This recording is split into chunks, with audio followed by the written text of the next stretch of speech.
City of Nauvoo, Hancock County, Illinois, February the 3rd, 1845. I, Perrigrine Sessions, give the genealogy of my father and my grandfather. So begins the journal of the man who founded the city Bountiful.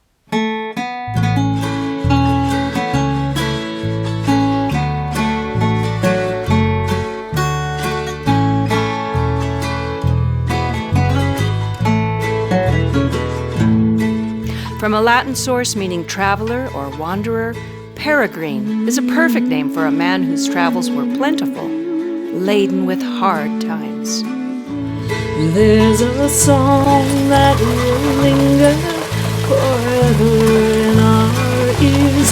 Oh, hard times come again no more. Being the eldest child of David and Patty Bartlett Sessions, I was born June 15th, 1814, near the town line of Newry, Maine. In 1834, I married with Julia Ann Kilgore, her age being 19 years. 1 year later, he adds, I was convinced of the truth taught by the Latter-day Saints and was baptized. Perrigrine, his wife Julia Ann, and their first child followed the saints to Missouri, only to be driven by mobs to Illinois in 1839.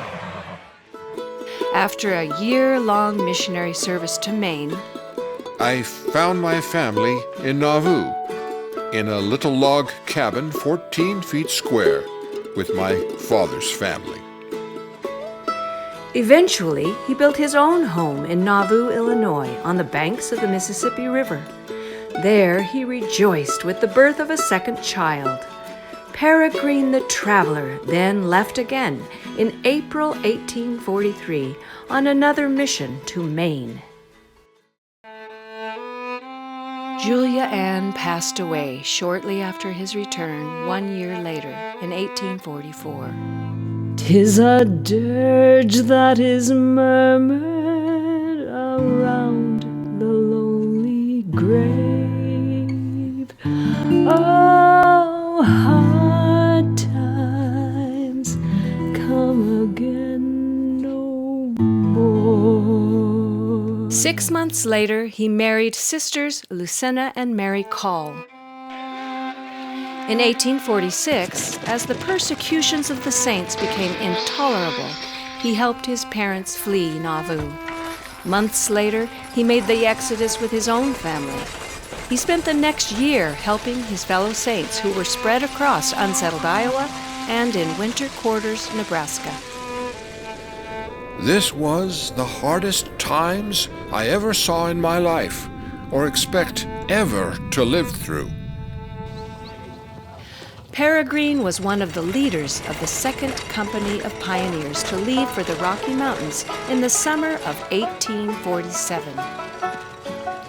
There were 87 wagons, many driven by women, and 400 souls in all, and 400 head of stock. We landed in Great Salt Lake Valley on the 24th of September, 1847. I then took a herd of cattle and my family and started north. Here I made the first wagon tract past the hot springs that was ever made. Traveled 10 miles and camped with the herd of the cattle. We lived in my wagon as before. Their wagon was attached to a dugout, the first Bountiful home. It was carved into a hillside located behind what is now the church building on 200 West and 200 North. He was the first to plow the land and plant the first crops in the area in the spring of 1848. For several years, as others gathered to join him, the area became known as Sessions Settlement. Perrigrine constructed the first log cabin, and by January 1852, he built a 2-story home. This served as the first post office, Pony Express office, hotel, and church gathering place until the school and tabernacle were built. Shortly after, the wanderer was off to England on his third mission. He served over 2 years and was sick much of the time. In 1855, Sessions Settlement was renamed Bountiful after the ancient American city mentioned in the Book of Mormon. Perrigrine eventually married 8 wives who bore him 54 children. His missionary service would total 15 years of his life, traveling over 25,000 miles. His contributions of over $50,000 greatly advanced his cherished community. The Journals of the Traveler, Perrigrine Sessions, are some of the most detailed accounts of the struggles and joys of pioneer life and missionary service. They are a treasure for his descendants, an inspiration to all, and an enduring legacy. I know that my God reigneth, and when my work is ended in this frail body, that I shall meet my family within the celestial gates. 'Tis the song, the sigh.